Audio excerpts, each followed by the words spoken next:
A'udzubillahiminash-shaytanir-rajim. Bismillahir-rahmanir-rahim.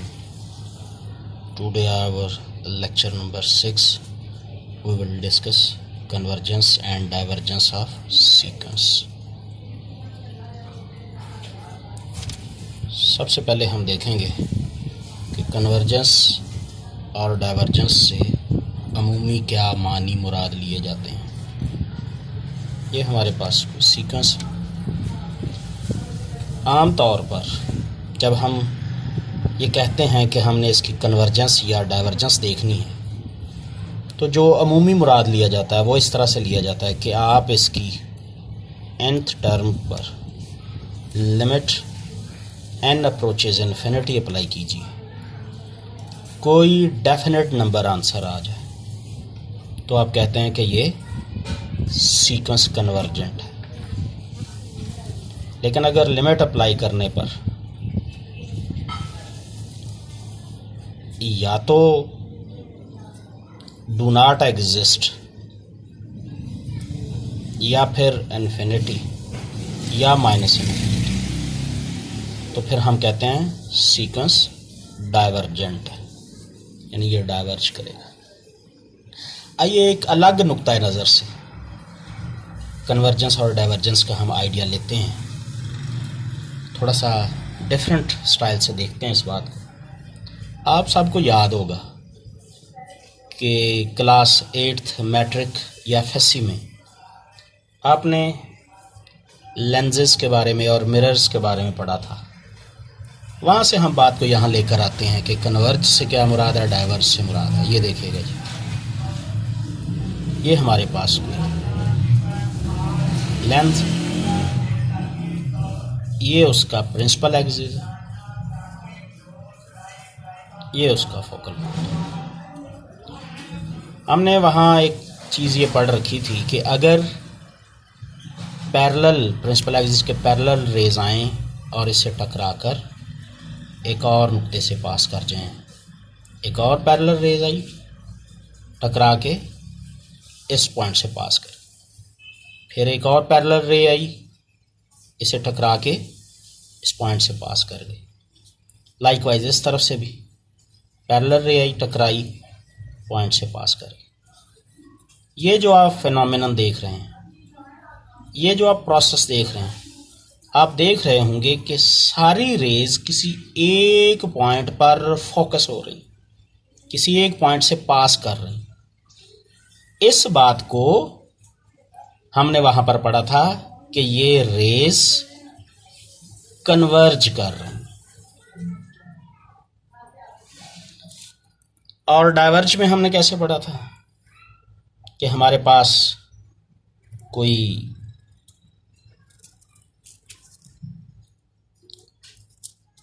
ये इसका principal axis, ये एक रे आई टकरा के किसी एक पॉइंट के नहीं, ये डिफ्लेक्ट कर गई।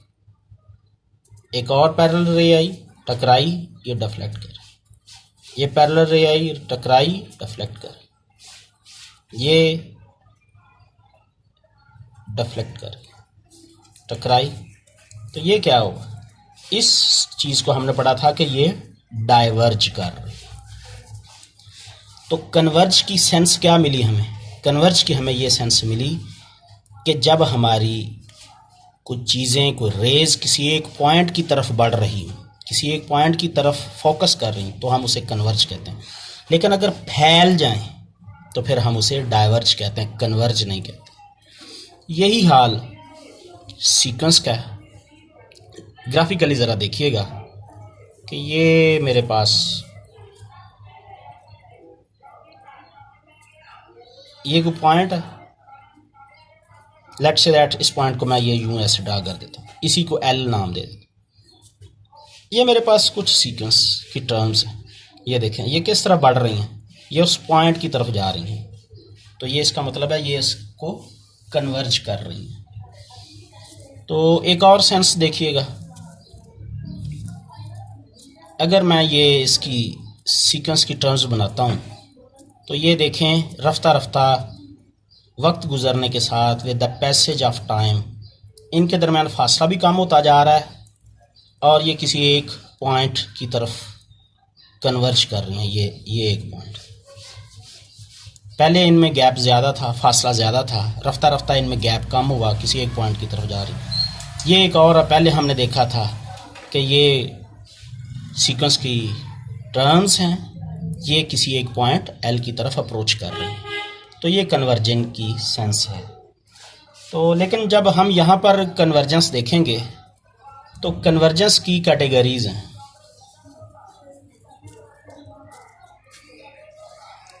इसकी लामहला बेसिक डेफिनेशन तो वही है कि nth टर्म पर लिमिट ली, कोई डेफिनेट नंबर आंसर आया तो कन्वर्जेंट, अदरवाइज डाइवर्जेंट। अब कैटेगरीज में पहली कैटेगरी ये है कि हम सीक्वेंस की nth टर्म की लिमिट वैसे ही फाइंड आउट करें जैसे एफएससी के में हम फाइंड आउट किया करते हैं, एफएससी स्टाइल। और कैटेगरी सेकंड हमारे पास क्या होगी कि हम सीक्वेंस की टर्म nth टर्म को इस तरह से डील किया जाए कि जहां हमारी एफएससी के स्टाइल से लिमिट ना निकल रही हो, वहां पर फिर हम लोपिटर रूल लगा के फाइंड आउट कर लेंगे।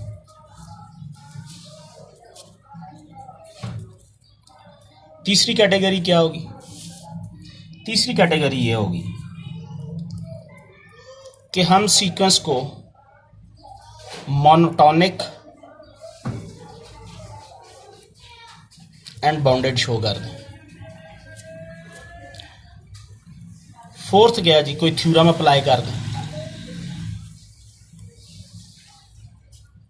और कन्वर्जेंस सीक्वेंस दिखाने के लिए फिफ्थ हमारे पास ये है कि हम उसे काशियस सीक्वेंस शो करवा दें। ये जी हमारी कैटेगरीज। अगर हमने किसी सीक्वेंस को कन्वर्जेंट दिखाना है तो इनमें से हम कोई सा भी रूल अप्लाई कर सकते हैं। चलें जी, हम ज़रा कैटेगरी 1 से आगाज़ करते हैं।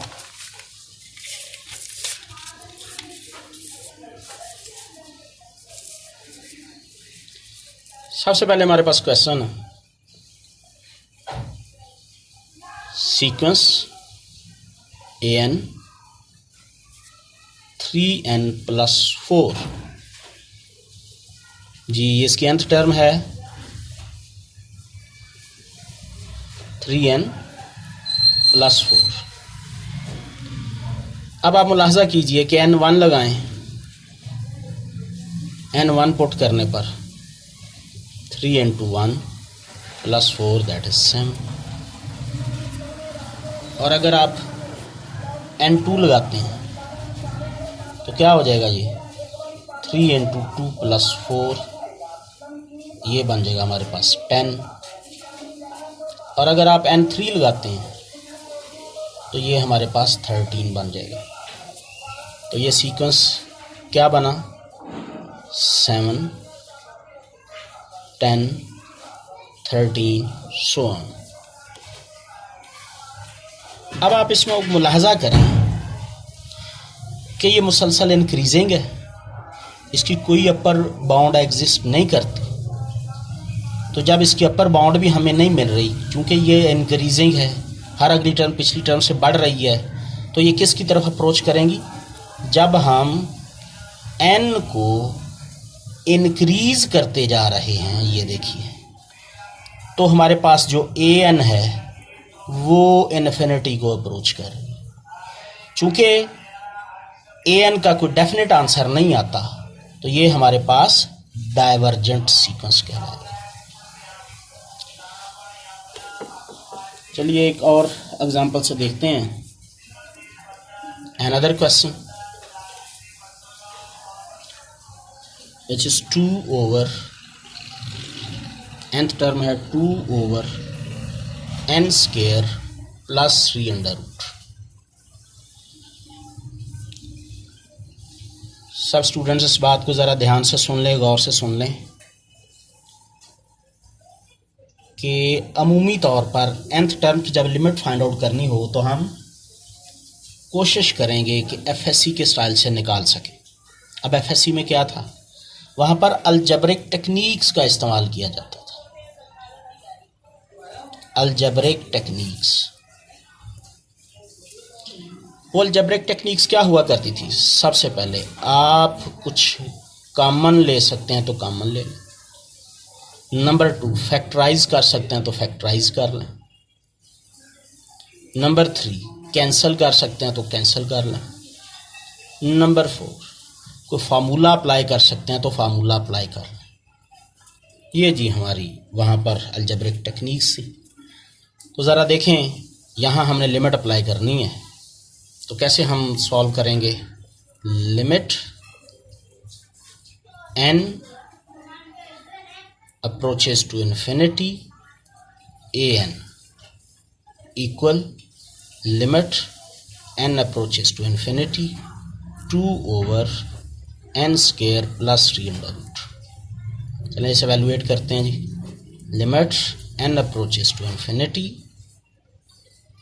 2 ओवर n स्क्वायर कॉमन करें, that is 1 plus 3n square under root. Square root के बाद क्या आएगा? Limit n approaches to infinity 2 over n 1 plus 3 over n square under root. अब यहाँ लिमिट अप्लाई कीजिए, तो लिमिट अप्लाई करने पर हमारे पास आंसर क्या आ जाएगा? 2 over infinity 1 plus 3 over infinity. तो ये लामहला हमारे पास 0 आंसर आ जाएगा। Something over infinity 0। तो इसका मतलब है गिवन सीक्वेंस कन्वर्जेंट है। चूँकि हम एक डेफिनेट नंबर की तरफ अप्रोच कर चुके हैं, 0 को हमने अप्रोच किया, तो ये सीक्वेंस कन्वर्जेंट होगा। ये एक एग्जांपल हमने मुलाहजा की। चलिए एक और एग्जांपल मुलाहजा करते हैं। वो है जी nth टर्म है हमारे पास n-3 factorial over n-1 factorial. लें जी इसे एक्सपेंड करें ज़रा। n-3 factorial n-1 into n-2 into n-3 factorial. इसे रोक दें, ये इसे कैंसिल हो जाएगा। जो बाकी टर्म बचती है उस पर हम लिमिट अप्लाई कर देंगे। Limit n approaches to infinity an equal limit n approaches to infinity 1 over n-1 n-2। जी अब याद कीजिए अपनी FSC कि यहाँ हमने फैक्टोरियल ओपन किया। अब ये क्या हो जाएगा हमारे पास? Limit n approaches to infinity, n common कीजिए, 1 माइनस 1 बाय n, फिर n को कॉमन कीजिए, 1 माइनस 2 बाय n। अब लिमिट अप्लाई कर दें, 1 ओवर इन्फिनिटी विच इज़ 0। तो ये भी कन्वर्जेंट है। ठीक है जी, ये हमने देखा। अब और लेते हैं हम एग्जांपल, ताकि जिससे हमें क्लियर हो सके। ज़रा एक डिफरेंट स्टाइल से एग्जांपल लेते हैं। लेट्स से दैट हमारे पास एक सीक्वेंस है जी an 1 बाय n। ठीक है, पहली टर्म लगाइए, 1 लगाएं, 1, इसमें 2 पुट करें, 1 बाय 2, 3 पर 1 बाय 3, 4 पर 1 बाय 4, सो। ठीक है, ये क्या बन जाएगा? 1 0.5 0.3 0.25 0.20। ये हमारा सीक्वेंस है। ज़रा इस पैटर्न को ड्रा कीजिए। जब आप इस पैटर्न को ड्रा करेंगे तो ये जहन में रहे कि हम n इसके अलॉन्ग लेते हैं और an इसके अलॉन्ग लेते हैं। अच्छा, अगर ऐसा है तो फिर ये term number 1, term number 2, term number 3, 4, 5, 6 so on, और इस तरफ हमारी जो सीक्वेंस की टर्म्स की वैल्यू आएगी वो वैल्यू हम ये 1 ये 0 जी 1 पर क्या है जी 1, ठीक हो गया। और 2 पर क्या वैल्यू आ गया, वो दैट इज़ द 0.5, यानी ये वैल्यू आ गई। 3 पर क्या आई है 0.3, यहाँ आ जाएगी। 4 पर क्या आई है 0.25, 5 पर क्या आई है 0.20, सो ऑन, इस तरह सिलसिला आगे बढ़ता रहेगा। अब ज़रा इसे मुलाहजा करें कि इनको मिलाएं, ये किस तरफ को जा रही हैं। ये जो सीक्वेंस की टर्म्स हैं, ये जो हमारे पास टर्म्स हैं, इनको गौर करें, मुलाहजा करें, ये किस तरफ अप्रोच कर रही हैं। जैसे जैसे एन की वैल्यू आगे बढ़ती जाएगी, एन को वैल्यू मिलती जाएगी, तो ये सीक्वेंस की टर्म्स का रुझान किस तरफ है, इंक्लिनेशन किस तरह, ये जी इंक्लिनेशन इस तरह से, ये इसका इंक्लिनेशन। इसका मतलब है कि ये सीक्वेंस ए एन हमारे पास किस एन इंक्रीज कर रहा है, जबकि ए एन डिक्रीज कर रहा है। इस क्वेश्चन की बात कर रहे हैं, इस क्वेश्चन में एन इंक्रीज कर रहा है, ए एन डिक्रीज कर रहा है। या फिर दूसरे लफ्ज़ों में मैं यूं कह दूं कि एन अप्रोचेस टू इन्फिनिटी, जबकि जवाब में ए एन अप्रोचेस टू 0। फिर इसका स्टाइल ये होगा, limit n approaches to infinity a n, वो हमारे पास आंसर क्या है जी 0। तो इसका मतलब है ये सीक्वेंस भी कन्वर्जेंट, ठीक है। चलिए एक इसी एग्जांपल में एक वेरिएशन पैदा करते हैं जी। एक वेरिएशन, हमारे पास टर्म है जी 1 -1/2, 1/3, -1/4, 1/5 सो ऑन। ये सीक्वेंस की टर्म्स है जी, वही सीक्वेंस की टर्म्स थी, लेकिन हमने उसमें वेरिएशन पैदा कर दी है। चलिए अब ज़रा इसको मुलाहजा करें, इसे बनाइए। जब आप इसे बनाएंगे तो आप ये देखेंगे कि ये एन, ये ए एन, ये इस तरफ 1, ये -1, पहली टर्म 0, ये पहली टर्म पर हमारा आंसर क्या है 1 है, ठीक हो गया जी। और सेकंड टर्म पर हमारा आंसर -1/2, ये यहाँ आ जाएगा -1.5। फिर थर्ड टर्म पर 1/3, वो यहाँ आ जाएगा। फोर्थ टर्म पर हमारा आंसर क्या आएगा जी -1/4, यानी वो ये आ जाएगा। फिफ्थ टर्म पर हमारा आंसर क्या आएगा जी, वो 0.25, ये आ जाएगा। अब ज़रा इनको मिलाइए, क्या बनेगा। इनको मिलाएंगे तो ये इसका ग्राफ बनेगा जी, ये ग्राफिकल वे। तो आप इसको भी अगर गौर करें, मुलाहजा करें, तो क्या महसूस कर रहे हैं, आपको ये अंदाज़ा होगा कि ऐसी सूरत में भी ये रफ्ता रफ्ता किसको अप्रोच कर रहा है 0 को, क्योंकि ए एन की इस लाइन के ऊपर ए एन की वैल्यू 0 है। सीक्वेंस की टर्म्स की जो वैल्यूज़ हैं वो इस लाइन के ऊपर 0 आएगी। तो इधर वैल्यू है, इधर वैल्यू, जब तक इस लाइन से दूर होगी, हटकर होगी, तो सीक्वेंस की टर्म की कोई ना कोई तो वैल्यू होगी। लेकिन जब ही इस लाइन के ऊपर आ जाएगा तो इसकी वैल्यू 0 होती चली जाएगी।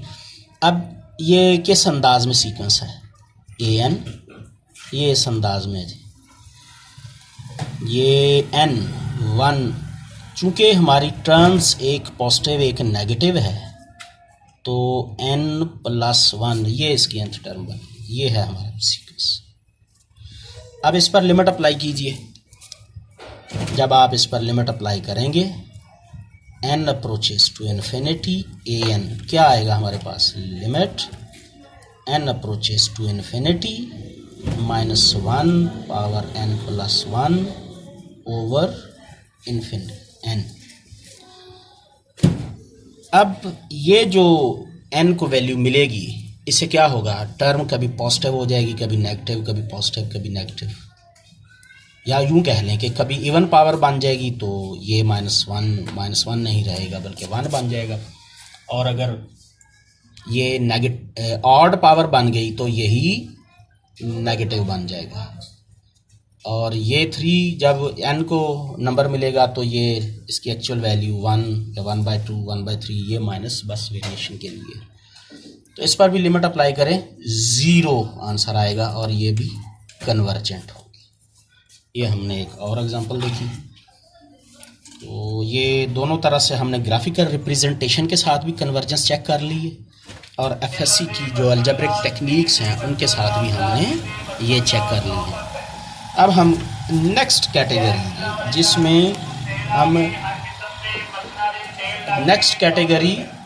जिसमें हम क्या देखेंगे, लोपिटल रूल का इस्तेमाल देखेंगे।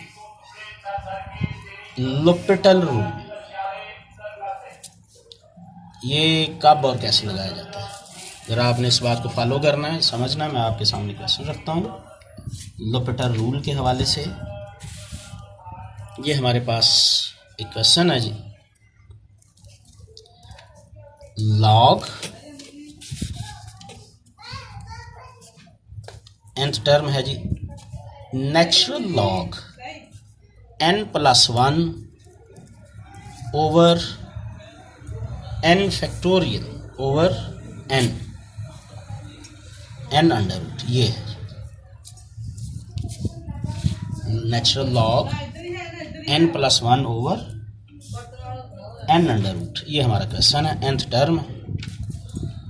अच्छा, ये हमने एक पढ़ रखी है प्रॉपर्टी सीक्वेंस के अंदर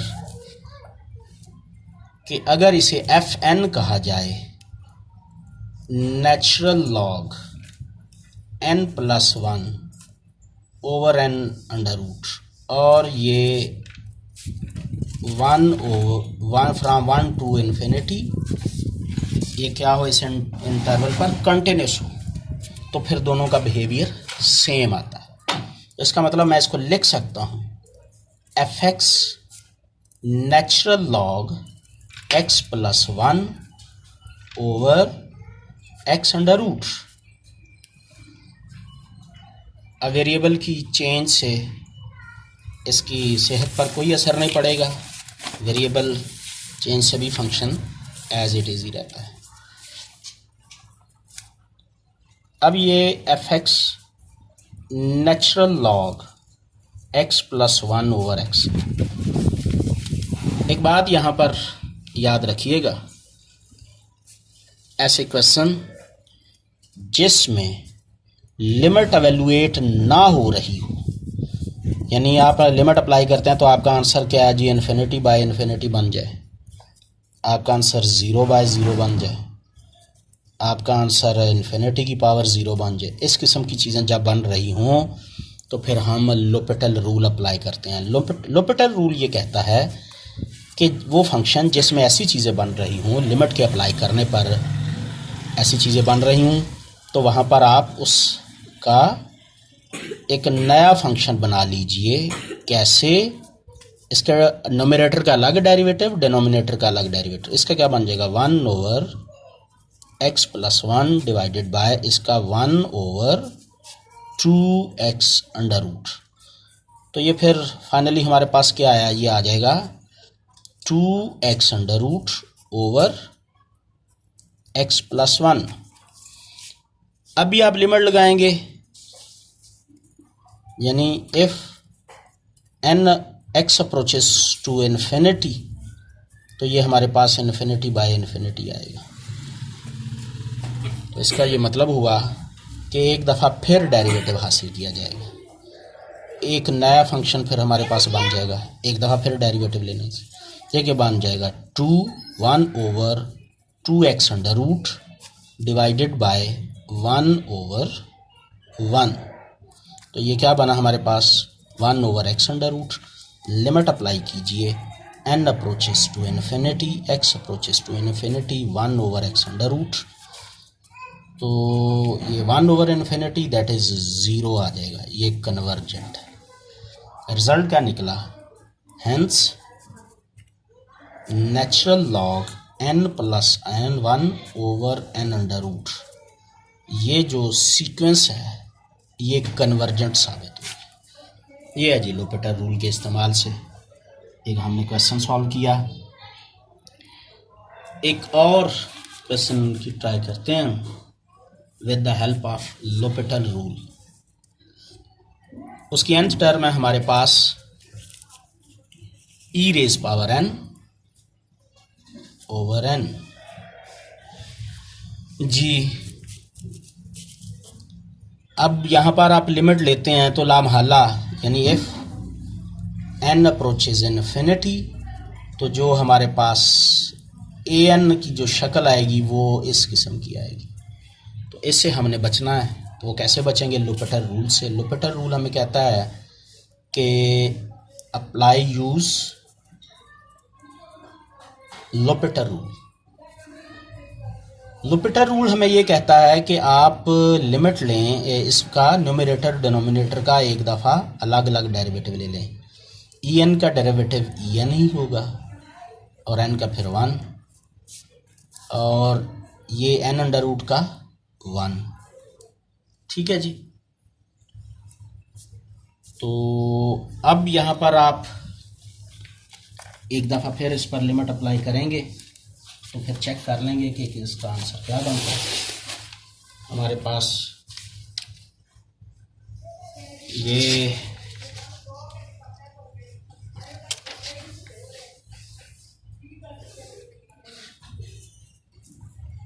अगेन लोपिटर रूल नहीं लग सकता, यहीं पर ही लिमिट लगाई जाएगी। तो चले मैं लिमिट लगाता हूँ, limit n approaches infinity en, तो ये इन्फिनिटी आंसर आएगा। इसका मतलब है ये डाइवर्जेंट हो गया। सीक्वेंस e⁻n/n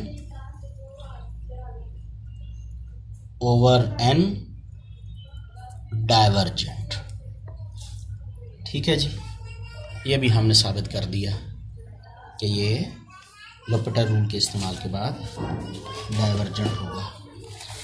अब एक टर्मिनोलॉजी को हमने इख्तियार करना है, उसको थोड़ी देर के लिए देखना है ताकि बाज़ किताबों में या बाज़ क्वेश्चंस में वो सामने आ जाती है तो हमें पहले से अंदाज़ा हो कि वो चीज़ दरअसल है क्या।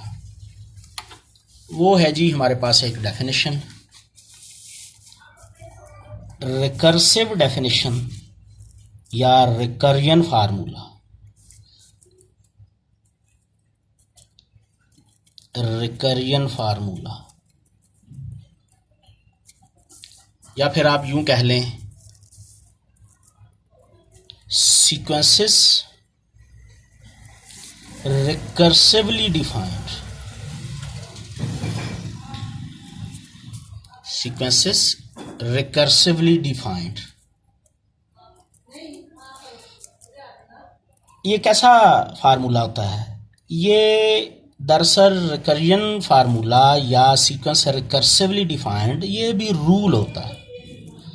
ऐसा रूल होता है जिसमें उसूल ये होता है लेटर टर्म्स यानी बाद में आने वाली टर्म्स आर कैलकुलेटेड, उन्हें कैलकुलेट करें किस से, फ्रॉम प्रीवियस टर्म्स।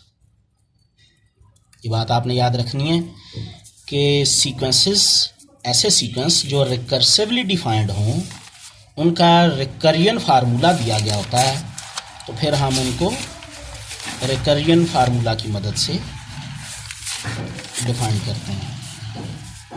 मैं यहाँ पर इसको ज़रा कर देता हूँ क्लियर। जैसे कि मेरे पास ए एन इक्वल 1 है, A N equal A N minus 1 plus 1, ठीक है जी।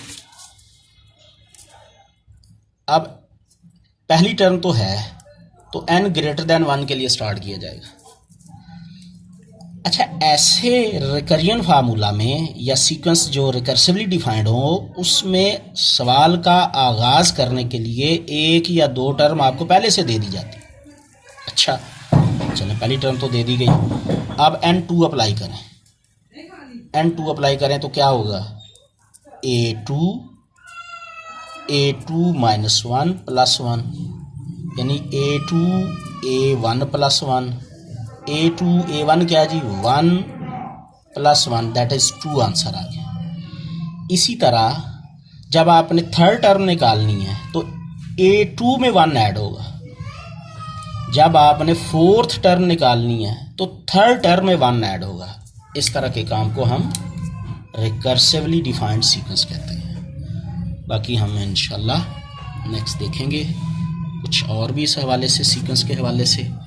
तो जो हमारे पास चैप्टर 8 है सम यूसुफ, उसकी पहली एक्सरसाइज आपने कंप्लीट करनी है। एक और बतौर असाइनमेंट काम कि आपने ये देखना कि फिबोनाची सीक्वेंस क्या होता है या फिबोनाची नंबर्स क्या होते हैं, ये भी आपने तहकीक करनी है, रिसर्च करनी है। तो आज हमने ऐसे सीक्वेंस की लिमिट्स नहीं देखी जो कि ट्रिग्नोमेट्रिक सीक्वेंसेस हैं।